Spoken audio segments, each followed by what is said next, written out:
પરીક્ષા થઈ રહી છે ત્યારે વાત કરીશું કયા શહેરોમાં તાપમાનનો પારો કેટલો રહ્યો છે તેની વિગતવાર વાતચીત કરીશું. તો અમદાવાદમાં સૌથી વધુ 46.6 ડિગ્રી તાપમાન આજે નોંધાયું છે. સતત બીજો દિવસ વધુ તાપમાનનો. ગાંધીનગરમાં પણ નોંધાયું છે 46 ડિગ્રી તાપમાન. આ ઉપરાંત સુરેન્દ્રનગરમાં વાત કરીએ તો 45.9 ડિગ્રી તાપમાન અહીંયા નોંધાયું છે.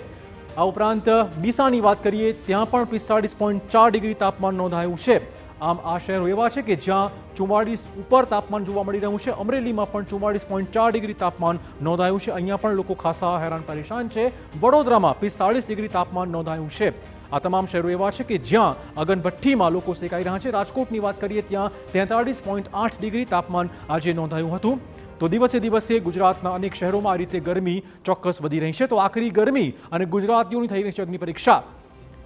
ન ભૂતો ન ભવિષ્યથી રાજ્યમાં આજકાલ કંઈક આવી જ સ્થિતિ જોવા મળી રહી છે. શહેરોનું તાપમાન દિવસે દિવસે વધી રહ્યું છે. આકાશમાંથી રીતસર અગનગોળા વરસી રહ્યા છે. આપણા ટીવી સ્ક્રીન પરની આ તસવીરો જોઈ લો.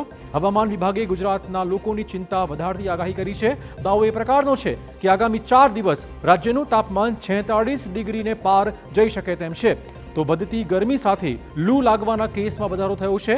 હોસ્પિટલ દર્દીઓથી ઉભરાઈ રહી છે. શ્રમિકો માટેની માર્ગદર્શિકાનું ઉલ્લંઘન થતું પણ જોવા મળ્યું છે. મોટા શહેરોમાં બાંધકામ સાઇટ પર ખરા તાપમાં પણ શ્રમિકોને મજૂરી કરવા મજબૂર કરાયા.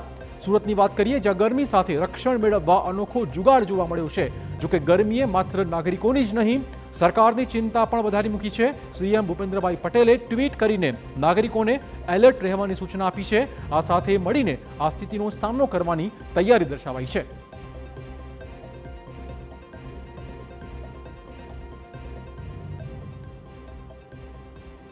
તો વધતી ગરમીની સાથે સરકારની ચિંતા વધી ગઈ છે. મુખ્યપ્રધાન ભૂપેન્દ્રભાઈ પટેલે ટ્વીટ કરીને હીટવેવ સામે નાગરિકોને વધુ તકેદારી રાખવાની અપીલ કરી છે.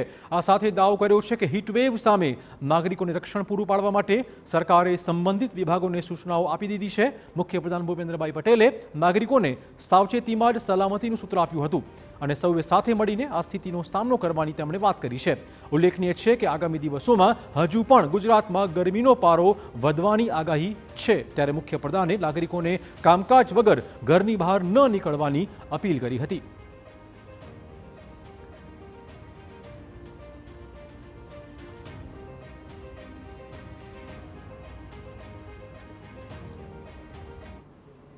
બીજી બાજુ ફરી એક